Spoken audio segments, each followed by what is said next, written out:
Abramos la Biblia, hermanos, en el libro de Génesis. Continuamos con el estudio de este primer libro de la Biblia. Nos encontramos en el capítulo número 2. Y en la última ocasión leímos un pasaje que no pudimos completar el comentario de él. De manera que vamos a leer los versículos que quedaron pendientes en esta ocasión para poder completar este día la reflexión que veníamos desarrollando. Leamos entonces en Génesis capítulo 2, el versículo número 8 y 9, que nos dicen: y Jehová Dios plantó un huerto en Edén, al oriente, y puso allí al hombre que había formado. Y Jehová Dios hizo nacer de la tierra todo árbol delicioso a la vista y bueno para comer. También el árbol de vida en medio del huerto y el árbol de la ciencia del bien y del mal. Hermanos, puesto que nos proponemos ahora continuar con la reflexión que habíamos venido desarrollando en los versículos anteriores, es importante, para retomar el tema, al menos poder rescatar la idea final que manejábamos, y es cuando en el versículo 7 se nos narra cómo Dios formó al hombre del polvo de la tierra y luego sopló en su nariz aliento de vida, y así el hombre llegó a ser un ser viviente o un alma viviente, como también pudiera traducirse el pasaje. Decíamos que en este relato que hace ahí la palabra de Dios sobre la creación del hombre, veíamos que se juntaba lo terreno, como es el barro de la tierra, con lo divino, que es el aliento de vida que Dios sopla en el hombre. Al mismo tiempo se está juntando lo material, que es el cuerpo físico, con lo inmaterial, que es el alma y el espíritu que da vida al cuerpo, y esto nos enseña que el hombre es la suma, diríamos, o la unión de lo celeste con lo terreno, de lo material con lo inmaterial. Pero lo que da como resultado la unión de estos elementos es que el hombre llega a ser un ser viviente, pero un ser. Y ese es el punto que estábamos remarcando en la última ocasión, y es que se trata, hermanos, de un solo ser. El hombre es una unidad indivisible. Es cierto que el hombre está constituido por una parte material y una parte inmaterial, lo acabo de repetir, pero los dos elementos forman lo que es el ser humano. Y como lo expliqué en la última ocasión, y también lo habíamos hecho antes al comentar el capítulo 1, el versículo 27, que es el que habla también de la creación del hombre, mencionábamos que la idea del hombre, entendido como alguien que está dividido en una parte material y una inmaterial, es una idea totalmente ajena en la Biblia, a tal punto que no existe en el hebreo una palabra que se pueda utilizar para referirse al cuerpo humano separado o divorciado de su parte inmaterial. Simplemente no existe la palabra, porque el concepto de un cuerpo sin alma simplemente era algo inconcebible. Como inconcebible era también la idea de un alma descarnada. O sea, eso no cabía dentro de la idea del pueblo de Dios, y no solamente en el Antiguo Testamento, sino también en el Nuevo Testamento con la iglesia ocurre el mismo fenómeno. Y es que se considera al hombre en su integralidad, es decir, poseyendo alma, cuerpo y espíritu, pero los tres elementos forman el hombre. No puede decirse que el hombre sea el alma y que esta alma está dentro de un depósito que se llama cuerpo. Eso sería un error. El hombre es la conjunción de cuerpo, alma y espíritu. Y por eso hablábamos que la idea o el concepto que nosotros tengamos de lo que el hombre es no llevará o definirá el concepto que tengamos acerca de la misión que la iglesia debe cumplir. Entonces decíamos que la misión de la iglesia es rescatar seres humanos. La Biblia no habla que hay que ir a salvar almas, como es una expresión que usamos con mucha frecuencia. La Biblia habla de salvar seres humanos, y por eso es que la redención no se limita únicamente a la parte inmaterial del hombre, sino a su parte material, la cual es el cuerpo.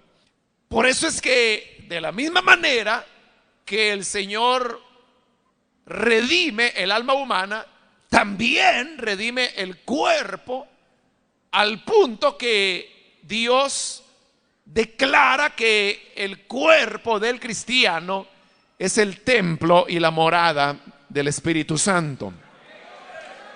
Y por ello es que no debemos ver el cuerpo como algo que nosotros, como que si fuese nuestro problema. El cuerpo no es un problema. El cuerpo podría decirse que moralmente es neutro, es neutral. Es decir, puede ser usado para bien o para mal. Es como tener un cuchillo. Un cuchillo usted lo puede utilizar para cocinar, para cortar los tomates, el chile verde, para pelar una fruta, pero también usted puede utilizar el cuchillo para asesinar a una persona. Pero el cuchillo no es ni bueno ni malo, depende para qué se le utilice. Igual es el cuerpo. El cuerpo es creación de Dios, y Dios no hace, Él nunca creó nada pecaminoso.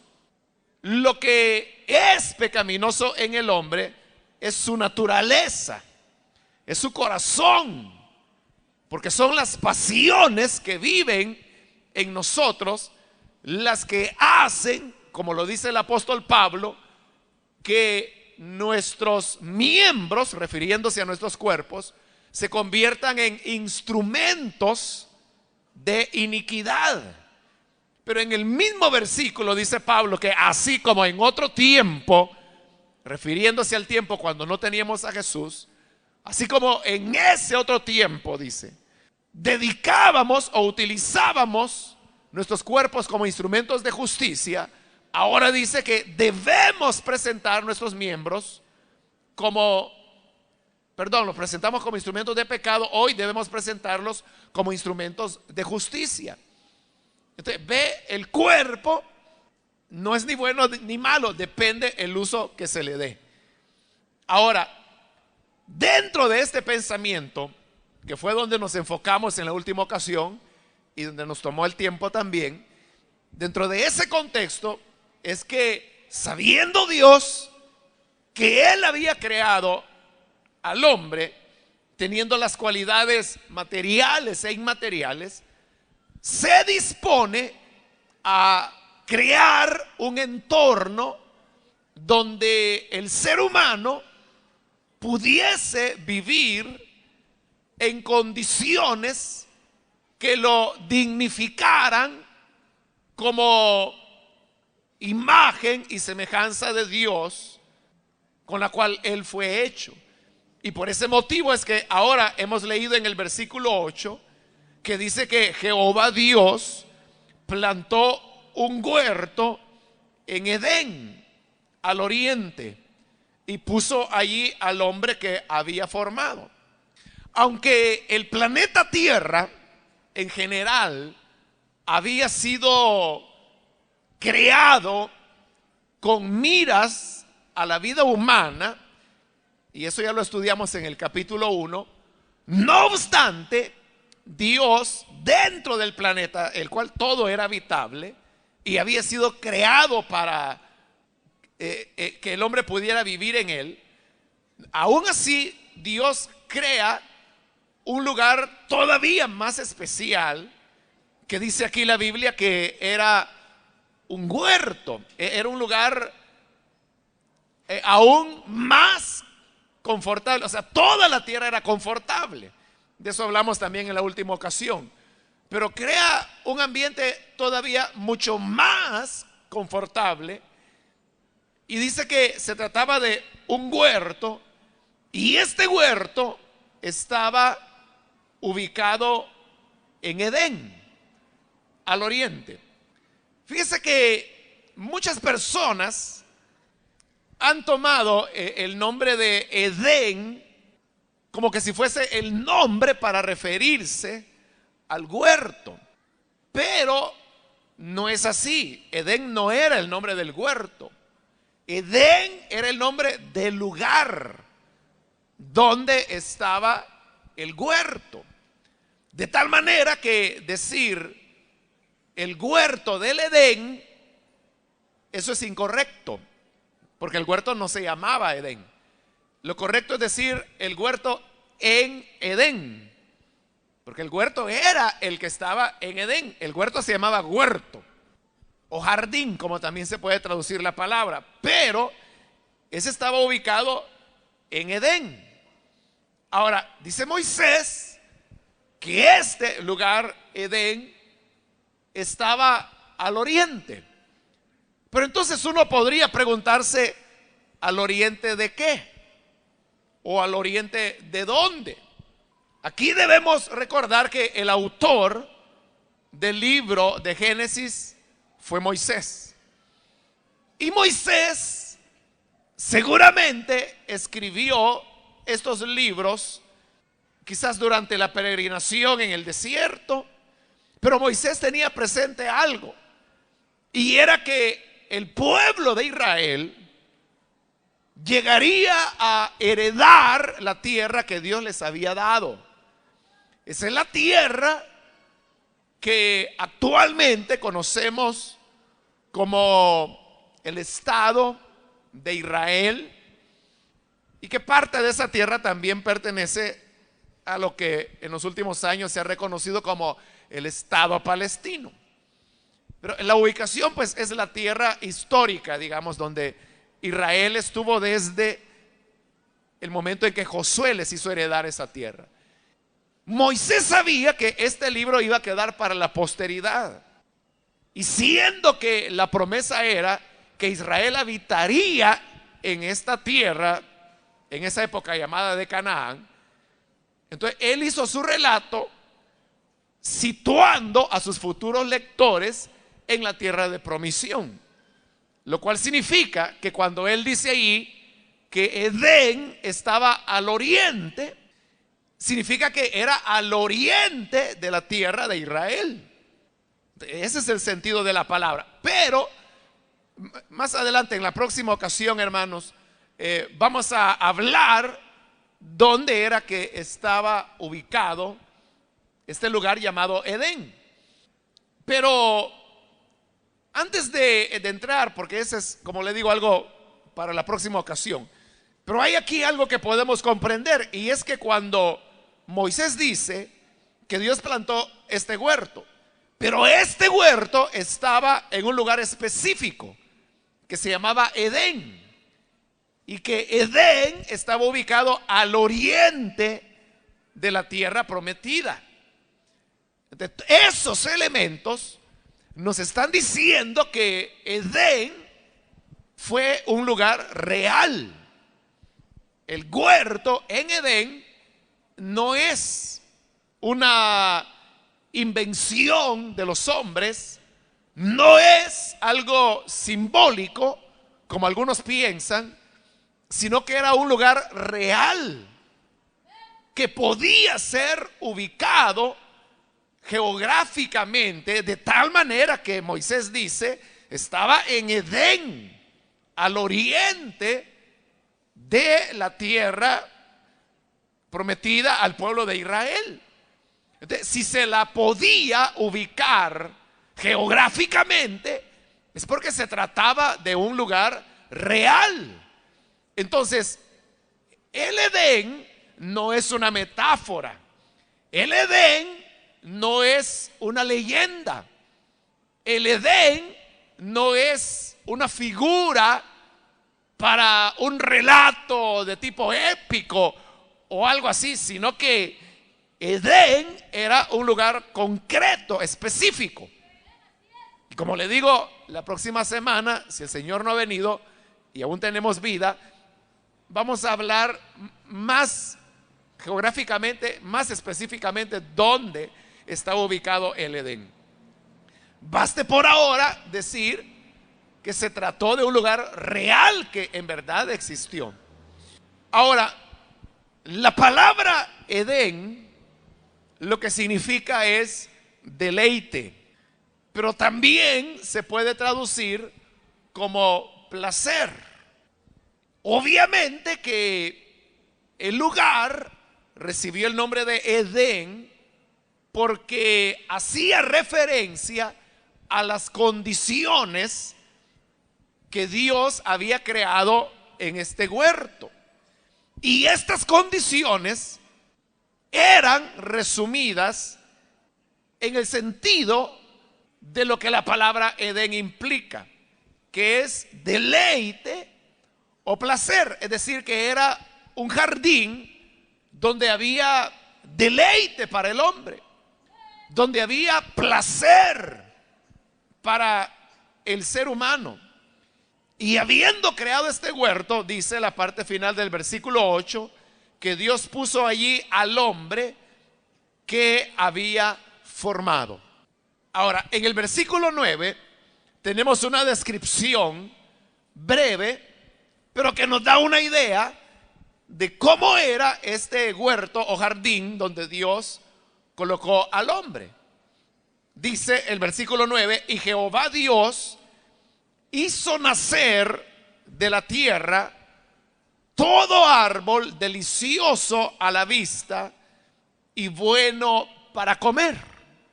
Acá, hermanos, es donde debemos completar la idea que comenzamos a desarrollar en la ocasión anterior y con la cual también hemos introducido la reflexión de hoy. Y es que Dios sabía que el ser humano estaba dotado de un cuerpo y que este cuerpo necesita abrigo, necesita alimentación, necesita agua, y por eso dice que había 4 ríos. Bueno, era un río que luego se dividía en 4 y que irrigaba el huerto, porque el agua era vital no solo para conservar el huerto, sino porque el agua también es vital para el ser humano. Entonces Dios lo que había hecho era crear las condiciones en que su criatura, el ser humano, pudiese vivir, y vivir, como le dije hace un momento, dignamente de la imagen de Dios que en él había sido dada por medio de la creación. De tal manera, hermanos, que vemos que Dios está ahí interesado, y no solo interesado, sino que de hecho Él actúa en el sentido de poder llenar todas las necesidades que el ser humano tenía, de tal manera que Él hace nacer de la tierra todo árbol delicioso a la vista y bueno para comer. Entonces, ¿qué era lo que el hombre tenía en el huerto? Porque lo que el hombre tuvo en el huerto, en Edén, era las condiciones ideales que Dios desea para la criatura humana. Pero ¿qué tenía el hombre ahí? En primer lugar, el hombre tenía comunión con Dios, tenía contacto con Dios, porque una necesidad fundamental para el ser humano es el poder tener comunión con Dios. El catecismo menor de la Confesión de Westminster hace una pregunta que dice: ¿cuál es el propósito de la vida humana? Y la respuesta dice: el propósito de la vida humana es glorificar a Dios y gozar de su presencia para siempre. Eso significa que el hombre, el sentido de su existencia, el sentido o la razón del ser humano es el gozar de Dios para siempre. Esto significa que una persona pudiese tener condiciones materiales muy buenas, pudiese tener la capacidad de realizarse académicamente, culturalmente, pudiese tener las oportunidades de desarrollar sus cualidades creativas. Pero si esa persona no tiene comunión con Dios, es alguien que todavía no habrá encontrado la razón para la cual fue creada. Y esa es la razón por qué tantísimos hombres y mujeres que han alcanzado lo que el mundo llama éxito, muchas veces son personas que se sienten vacías. Muchos de ellos se han suicidado. Sus familias han sido toda una historia de matrimonio, divorcio, matrimonio, divorcio, matrimonio, divorcio, y ahí van, se hacen viejos y continúan en las mismas. O víctimas de drogas, de alcoholismo, de tabaquismo. ¿Pero por qué razón? Porque hay gente que cree que alcohólico es solamente aquel que quizás tiene situaciones económicas muy limitadas y que por las frustraciones de la vida, las deudas, los problemas, dice: yo voy a buscar una manera de consolarme, y entonces se dedica a la bebida. Eso se da. Pero también hay millonarios que son alcohólicos, porque lo que en realidad ocurre es que hay un vacío en el corazón del hombre, y ese vacío solamente puede ser llenado por la comunión que podamos tener con Dios. Entonces, el hombre nunca podrá llegar a sentirse plenamente realizado si no tiene una verdadera relación con Dios. Es decir, que esto no es un invento, como algunos piensan que la religión es un invento del hombre, que Dios no creó al hombre, sino que el hombre creó a Dios. El hombre se lo inventó. No es así, sino que todos tenemos un vacío. y que no puede ser llenado de ninguna otra manera sino solamente por tener esa relación con Dios. No me recuerdo si fue hoy en la mañana o el día de ayer, pero estaba leyendo un libro que presentaba un testimonio de un científico soviético, o sea, la época de la Unión Soviética, hoy Rusia. Pero él era un hijo de la revolución, es decir, él tuvo una educación atea desde niño y él era una eminencia en cuanto a la ciencia, era un científico. Pero él relata que en una ocasión él iba en el metro en Moscú, cuando de repente dice que le embargó una enorme angustia. Y él no se explicaba por qué experimentaba esa angustia que le sobrevino de repente yendo ahí en el metro.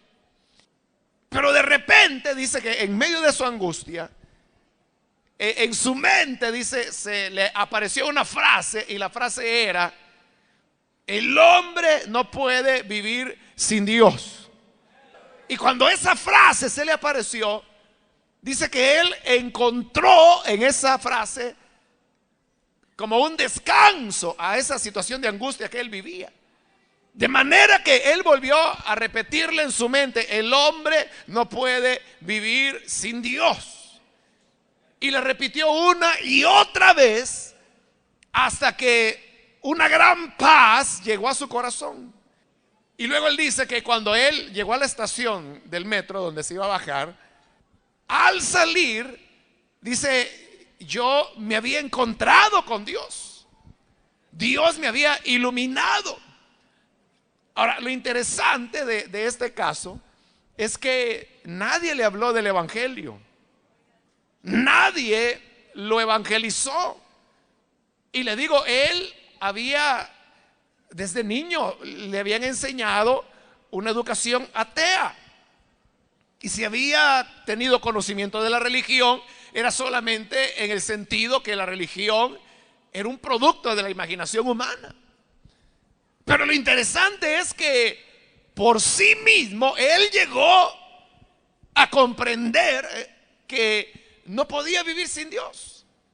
Y es de lo que estoy hablando, que es un vacío que todo ser humano, sin importar su condición, siempre llevará. Y como Agustín decía, que nunca el alma podrá alcanzar descanso sino solamente cuando lo encuentra en Dios. De tal manera que para que el hombre pueda vivir dignamente de la persona humana que es, primero necesita tener comunión con Dios. Pero en segundo lugar, vemos que la imagen de Dios en el hombre es dignificada cuando este hombre puede vivir de una manera, valga la redundancia, humana, o de una manera decorosa, digámoslo. Por ello es que Dios hizo nacer de la tierra, dice, todo árbol delicioso a la vista y bueno para comer. Obviamente el propósito de Dios era que el hombre tuviera alimento, que pudiese alimentarse. Y ya hemos comentado que en este punto el ser humano era vegetariano totalmente. Pero vemos que Dios no solamente proveyó la alimentación que el hombre tenía, sino que además provee las características que el alimento debe tener para que resulte ser verdaderamente satisfactorio para el hombre. Porque a lo mejor usted no lo ha advertido, o tal vez sí, pero la cuestión es que el hombre no solamente queda satisfecho por el hecho de comer, sino que el alimentarse conlleva otros elementos. Y por mencionar uno de ellos, porque ahí está mencionado, es la impresión que visualmente nos provoca el alimento. Por eso Dios no solamente se preocupó porque el fruto fuera bueno para comer, sino que dice que se preocupó que fuera delicioso a la vista. Nosotros comenzamos a alimentarnos antes de llevar el primer bocado a la boca. Comenzamos a alimentarnos cuando vemos el alimento. Y eso es otra cosa que diferencia al hombre del animal. Porque un perro, por ejemplo, puede encontrar un pedazo de carne en un basurero, y a lo mejor una carne que no está en muy buena condición ni en muy buena apariencia. Pero el perro se da, hermano, un festín comiendo ahí en el basurero que apesta. Hay cantidad de gusanos, de moscas, de ratas a lo mejor. Tal vez la apariencia de aquella carne, como le digo, se ve ya descompuesta, arruinada, azulosa. Pero el perro se da un festín que sale, para él fue un banquete. Pero nosotros los seres humanos no podemos hacer eso. Claro que hay personas que están viviendo en una situación de pobreza tal que eso comen. Y usted sabe que eso se da en nuestro país. En otros lugares eso resultaría, hermano, increíble, que la gente aquí tenga que ir a hurgar en los basureros para comer. Simplemente le digo, en otros países sería inconcebible. Pero como aquí ocurre y lo vemos casi a diario, nosotros lo vemos ya como totalmente normal. Yo recuerdo una ocasión, hermanos, estando allá en Rusia en el año 93, quizás fue, no estoy seguro. Pero la cuestión es que en una ocasión, hablando con uno de los pastores rusos, él me preguntaba acerca de El Salvador. Y como ellos tienen la idea que son un país pobre, ellos, ¿no? Esa es la idea que ellos tienen. Y entonces él me preguntaba que cómo era El Salvador, porque como ellos, para ellos El Salvador es América, y América para ellos es Estados Unidos. Entonces creen que aquí también todo es de plástico, de vidrio y de concreto, como en los Estados Unidos. Entonces le decía, no, El Salvador es un país donde hay pobreza. Y él me decía, sí, pero ¿cuál pobreza? Me decía él. Entonces yo le decía, por ejemplo, aquí le decía yo no he visto a nadie, le decía, que ande descalzo, le decía. Porque nunca había nadie. Y le decía, y usted va a El Salvador y usted va a encontrar niños que andan descalzos, que no tienen zapatos. Pero lo que le quiero decir es que él no me creía. Y me decía, pero ¿qué me está diciendo? ¿Que hay niños que no tienen zapatos? Sí, le digo. ¿Pero por qué? ¿Porque quieren andar descalzos o porque no tienen? Porque no tienen. ¿Quién va a querer andar descalzo? Pero él no lo podía creer, simplemente porque él en su vida también nunca había visto una persona descalza. Por eso le digo, lo que para nosotros es corriente y común, porque uno se acostumbra a las miserias humanas. Pero no significa que eso sea correcto. Pero para otras personas, y ellos se consideran pobres, y ellos, por ejemplo, claro que no son dueños de sus viviendas, pero todos tienen vivienda. Es cierto que no pueden comprar ropa de lujo, pero todos tienen ropa, y todos tienen zapatos, y todos tienen educación gratuita y obligatoria. Entonces, pero acá la cosa es totalmente diferente. Entonces, pero para él era una sorpresa. Mire, yo creo que él al final quizás me creyó, pero me creyó más porque sabía que yo no le estaba mintiendo. Pero, o sea, no le cabía la idea que pudieran haber niños que andaban descalzos. Pero volviendo al asunto de la comida, aquí hay gente que come en los basureros porque si no se mueren de hambre, simple y sencillamente. Pero no es lo que uno desea. O sea, yo no sé si usted aceptaría una invitación que le dijeran, está invitado a una cena en el botadero de Nejapa, ahí donde llegan a tirar los restos del hospital, porque ahí va la comida que sobró, que dejaron los enfermos. Ahí vamos a comer. Y ahí apesta, y ahí andan los opilotes, y andan ratas, y andan gusanero y moscas. Entonces, si usted llevaba hambre, se le quita con solo hueler a 3 kilómetros ahí como se sienten. Entonces, para el ser humano, por eso le digo, alimentarse no es simplemente tener comida, sino que esta comida tiene que tener una presentación. Y por eso Dios hizo la comida deliciosa a la vista y buena para comer. Porque ese era el deseo de Dios, que el hombre, porque era su criatura, pudiese vivir con la dignidad de la imagen de Dios que había recibido. Y ese no solamente fue el deseo de Dios aquí al principio, sino que lo sigue siendo ahora. Ese es el sentido del pasaje del apóstol Juan, primera de Juan, cuando escribe diciendo que, amado, yo deseo que tú seas prosperado en todo. Se está refiriendo a las cosas, no que seamos prosperados en todo.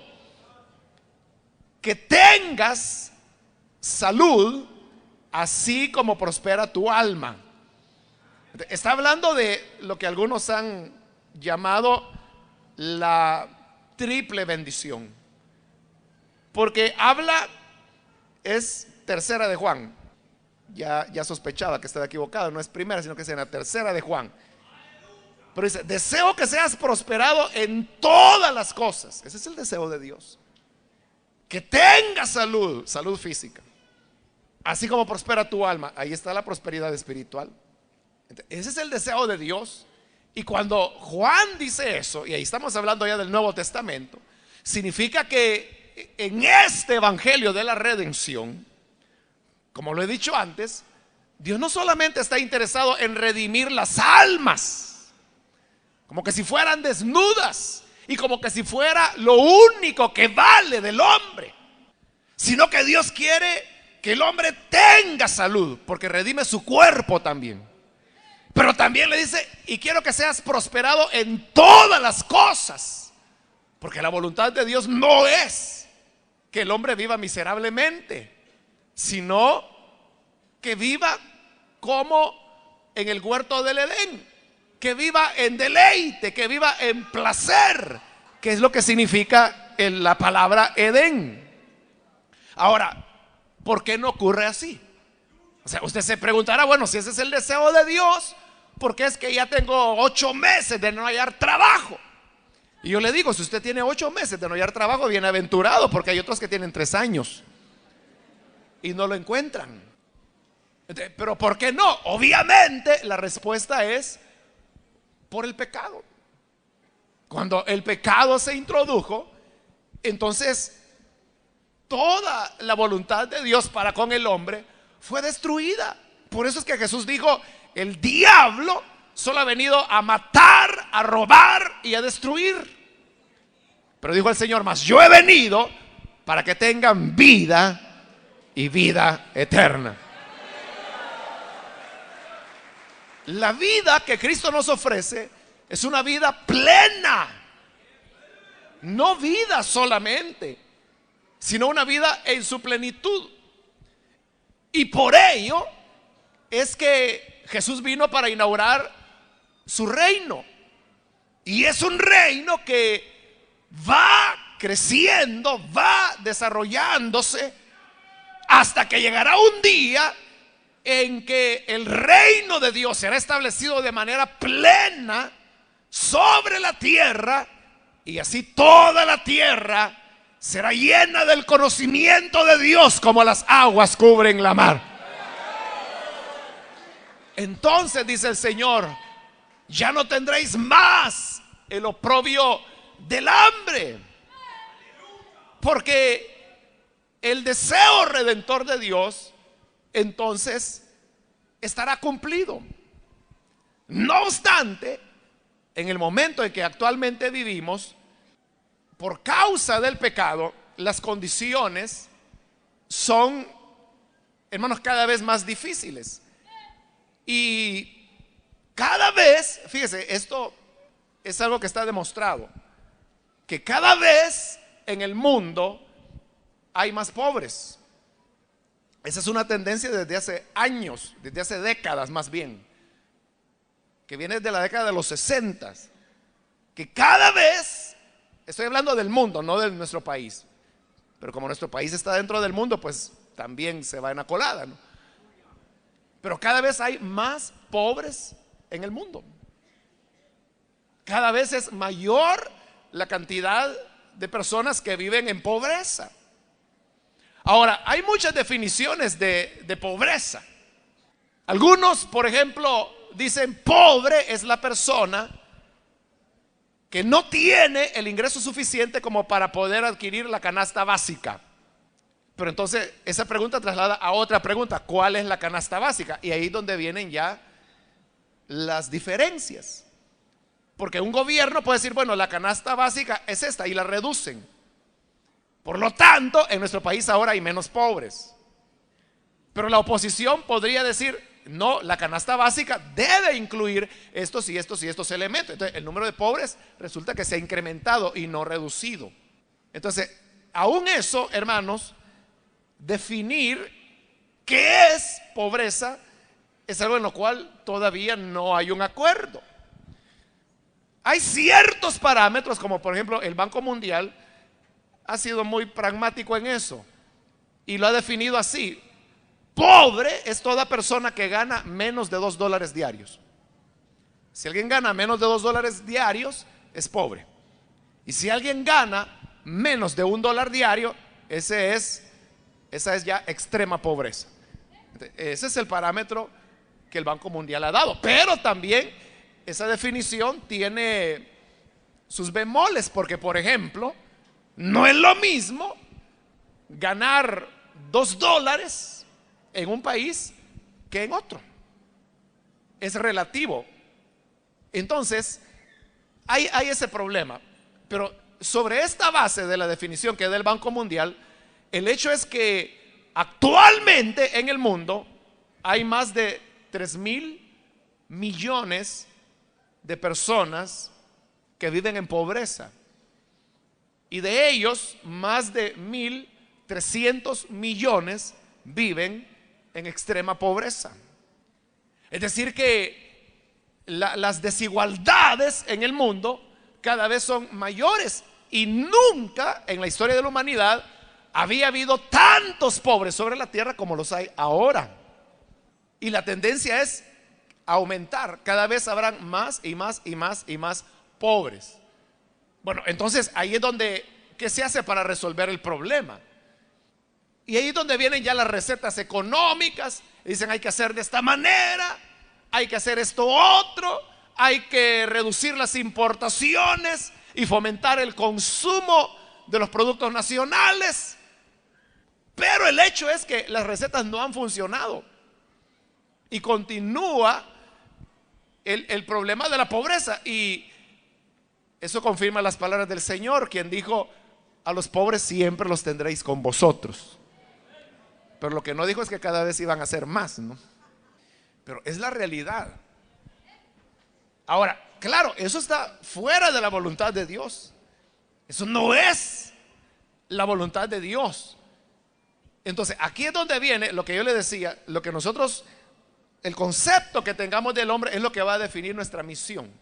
Entonces, si la iglesia comprende que su misión es la de redimir al hombre, no puede ser solamente una redención de tipo espiritual, porque el hombre no es un alma descarnada, sino que debe ser una redención integral que salve al hombre, pero como el todo que él es, que le dé al hombre comunión con Dios. Obviamente ese es el punto del cual se parte, pero que también le permita al hombre tener sus necesidades básicas llenas. Ahora, ¿cómo la iglesia puede hacer para contribuir a esto? Pues hay muchas maneras. La primera es que estemos conscientes de las cosas. Por ejemplo, un problema que cada vez se irá agravando más y más, y no solo en El Salvador, porque ahí es un problema mundial, es el problema del agua. Cada vez hay menos agua potable disponible. Uno pudiera decir, bueno, pero ¿cómo va a faltar agua en el planeta Tierra si hay más agua que tierra?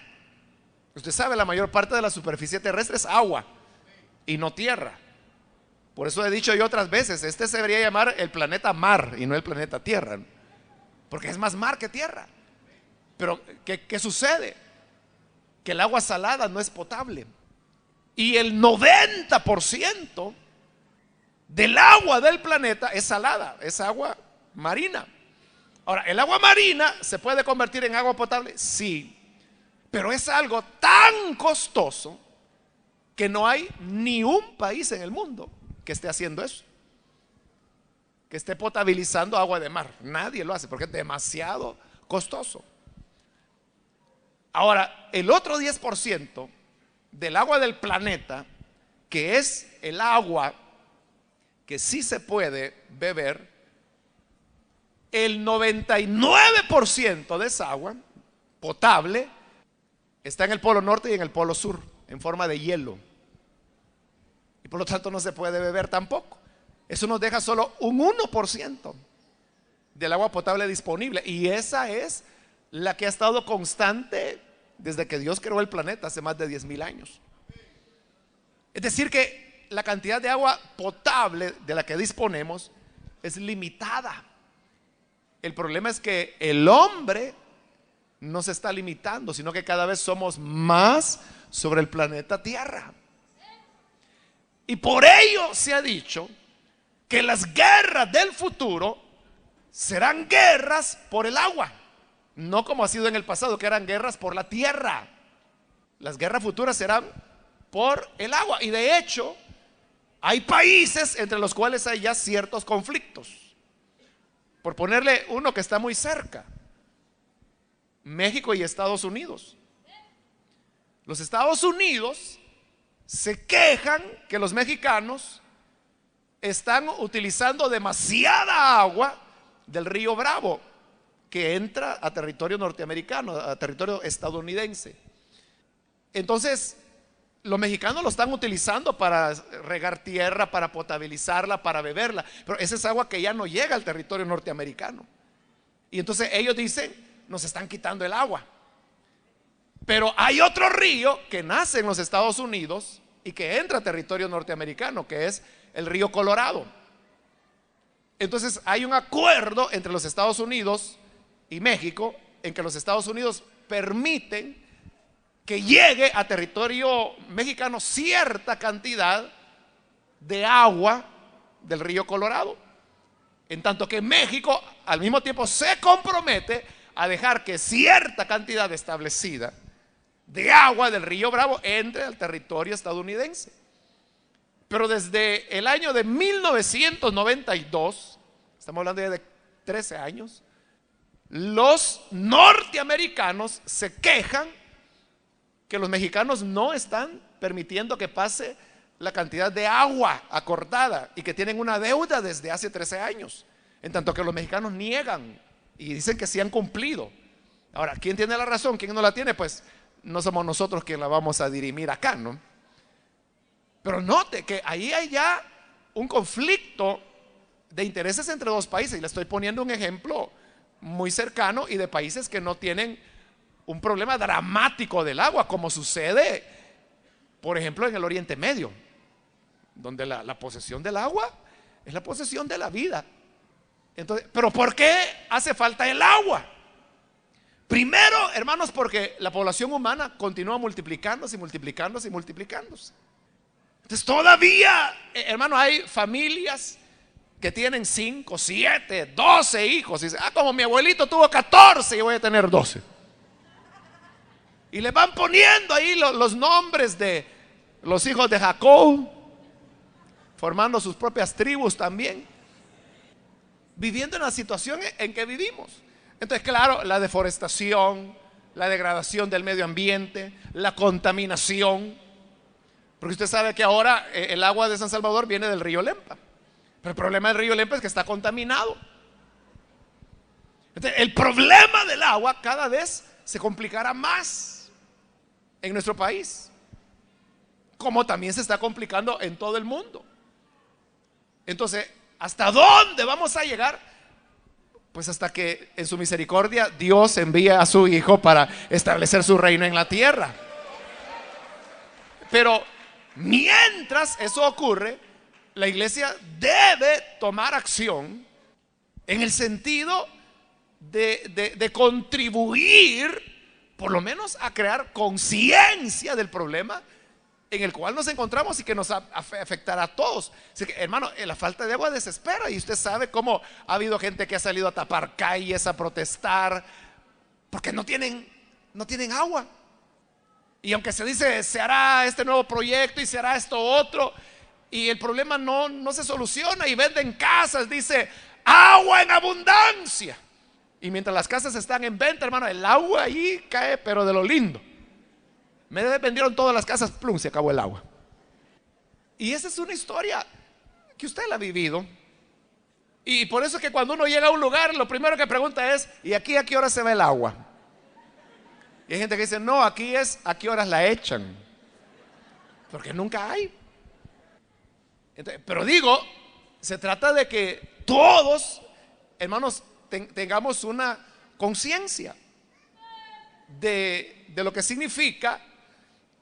Y oía a un director de una ONG ecologista del país, que él decía, no sé si fue ayer o ahora, pero él decía: las iglesias, decía, deberían decirle a sus miembros que el atentar contra el medio ambiente es pecado, decía él, porque es pecado. Y él no tiene nada de religioso, pero no anda tan perdido, porque en base a lo que hemos venido estudiando en Génesis, es cierto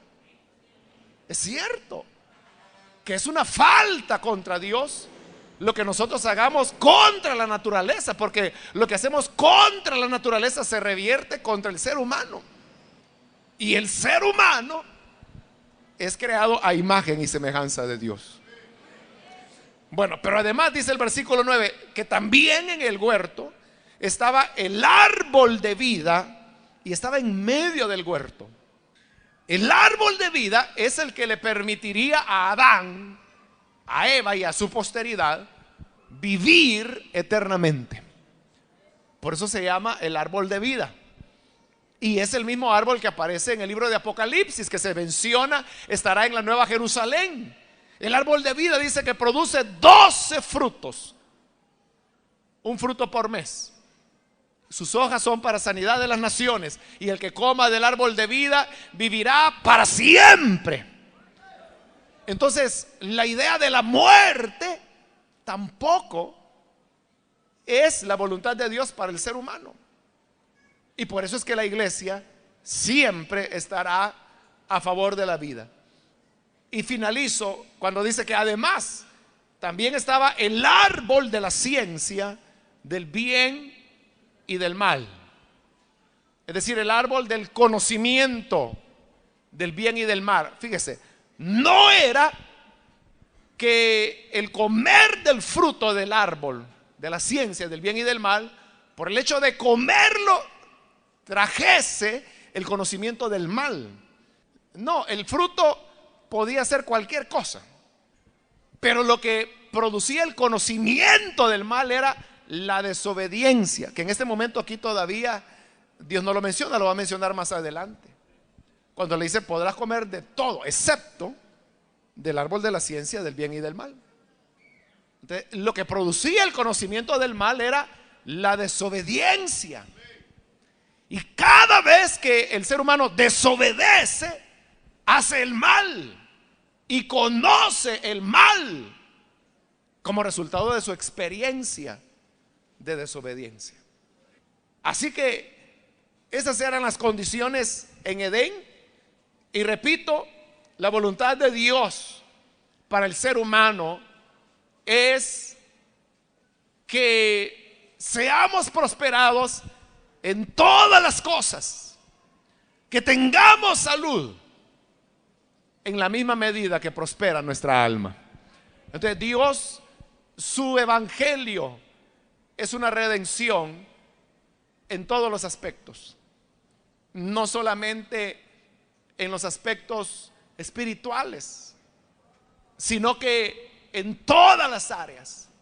Quiera Dios que si nosotros logramos entender que ese es el evangelio de Dios y ese es el designio de Dios para el ser humano, quiera Dios que nosotros nos preguntemos y nos replanteemos si estamos realmente cumpliendo la misión que Dios nos ha dado, o si nos hemos desviado y lo que tenemos es una caricatura del evangelio y no el evangelio integral que vemos en las escrituras. Ahora, seguramente hay con nosotros amigos, amigas que todavía no conocen a Jesús, pero no se puede llegar a tener una plena realización de la vida sino solamente cuando tenemos comunión con Dios. Por eso yo le decía, un hombre puede tenerlo todo, intelectualmente, materialmente, económicamente, en todos los aspectos, pero si no tiene a Dios, es un corazón vacío. Entonces, hoy es la oportunidad de abrir las puertas para recibir a Jesús, y con eso se está poniendo una base muy significativa y muy fuerte sobre la cual poder luego alcanzar el otro deseo de Dios, que es que seamos prosperados en todas las cosas y que tengamos salud. He resumido ya esta invitación o este llamado, y ahora solamente quiero pedir a aquellas personas que todavía no tienen a Jesús como su Salvador, pero usted ha escuchado la palabra del Señor. Yo le invito para que, si usted necesita hoy entregarle su vida al Hijo de Dios, ahí en el lugar donde está puede levantar su mano en señal que usted necesita recibir al buen Salvador.